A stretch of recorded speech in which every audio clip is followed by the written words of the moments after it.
Greetings, hello fellow outdoors people, hope you're well. Just wanted to share with you now, or make rather, an extension to my wood gas burn video that I uploaded yesterday. Quite a few people have been asking about the sort of nesting set that I use with this stove, so I'm just going to show you that very quickly if I may. So I carry it all in a dry sack, just to keep it dry, and because it can get a bit sooty, keep everything else clean. So it's an extra small dry sack, it says there, so that's obviously big enough for the purpose. Then the wood gas stove is contained in this tiffin pot, stainless steel pot, which as you can see has had a lot of use. And this pot came as part of a set called a Summit Tiffin set, cooking set, and it's got a handle on there which isn't detachable, but it folds over the lid to keep everything in place, as you can see. Okay, so lid comes off, and I actually use the lid turned upside down because it sits inside the rim of the pot to sort of hasten the boil times when I'm boiling water. So lid of the pot, wood gas stove. Just to say that the Summit Tiffin set can be found in Sainsbury's, Tesco's, The Range. I know B&M were doing it at one time, and I actually purchased mine from Sainsbury's for £6. And you get another pot that nests inside of this one with no lid, so there's just the one lid. And you get a cutlery set as well, knife, fork and spoon in stainless steel. So for the money, really good, and it actually fits this, rather the wood gas stove fits in there perfectly. So I'll just show you the stove, which I used for the boiling of water yesterday. I put everything inside that plastic bag as well. The stove came from China, £12 delivered to the UK. It comes complete with this mesh bag, which is really good quality, which is really nice. Put the pot down there. So the stove itself is in 4 parts. As you can see, there's a blackbird taking some sultanas. There's a pot stand, which opens out like so. Put there. We then have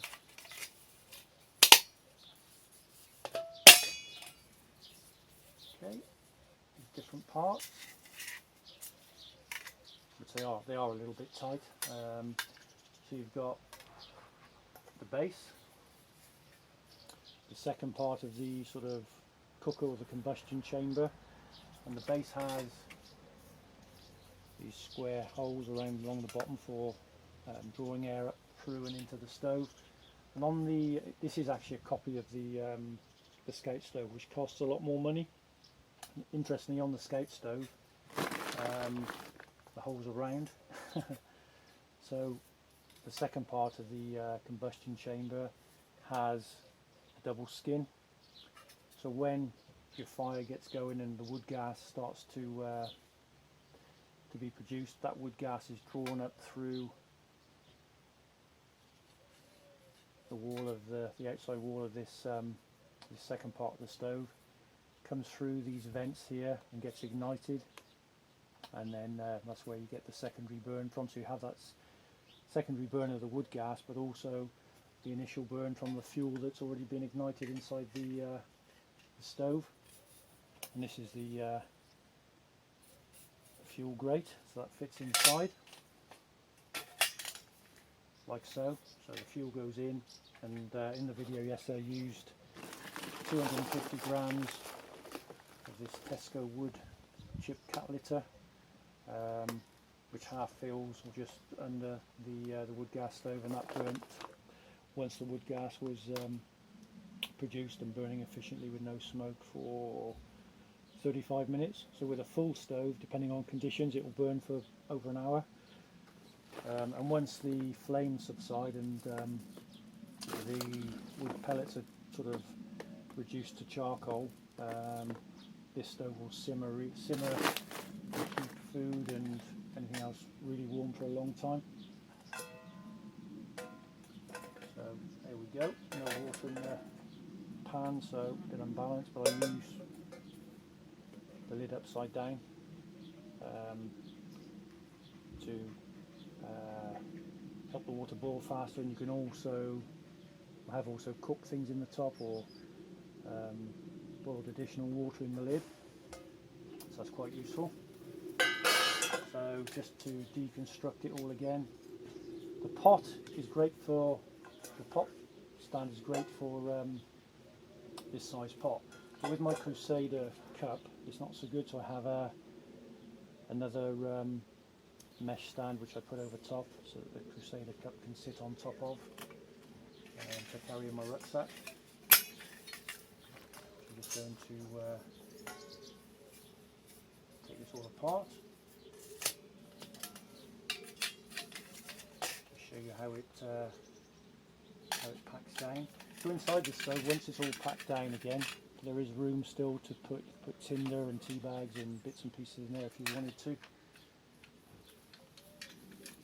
goes back into its mesh bag like so. I then put it inside a plastic bag. It can get a bit sticky, particularly if you're using sort of twigs and thumb-sized pieces of twigs and sticks from the local environment. It will burn dirty until the wood gas starts to be produced. As you can see, the wood gas stove goes back into the pot. Lid on, handle clips over so it's nice and secure. It goes back inside the dry sack. Yeah, right.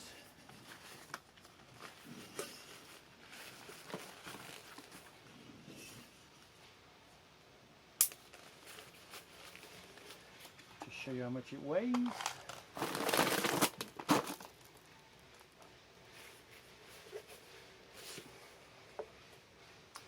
So with the stove and the pot and the packaging, the bag, it's 735 grams. So whether that's light or not, I'll leave you to be the judge of that. But I'm really happy with that, and I carry the wood gas stove and this pot with me when I know I'm not going to be able to have an open fire wherever I'm going. If I know I can have an open fire, then this stays at home, and I take my Crusader cup and stainless steel water bottle for boiling my water and cooking my food. So onto fuel. This is a 10 litre bag of fuel which cost me £5 from Tesco's. I know all other supermarkets do their own version of this, and a lot of the outdoor and home stores do it as well. So that's 10 litres for £5, which is really cheap, and it's wooden cat litter. And these pellets are really dense, so once they start to burn, they burn for a long time and they burn hot. And interestingly, once they're burnt out and the flames subside, the coals or the charcoal will smoulder for a long time inside this stove, and it's great then for simmering and cooking on top of. If you want a slower burn, so you know, the fuel does also have you know, multiple of uses in, you know, the way that you cook things. If you want a fast burn and want to boil things quickly, then it's great for that. But once the stove is and the fuel is almost spent, and you know, you've got coals left in the bottom, it's good for simmering, and easy to reignite, because all you need to do is add more fuel and provide plenty of oxygen, and poof, it goes up again, you know, like a match to petrol. It's a really good piece of kit. So hopefully that's been useful. If you have any questions or comments, please leave them below, and I'll do my best to answer them. Thank you.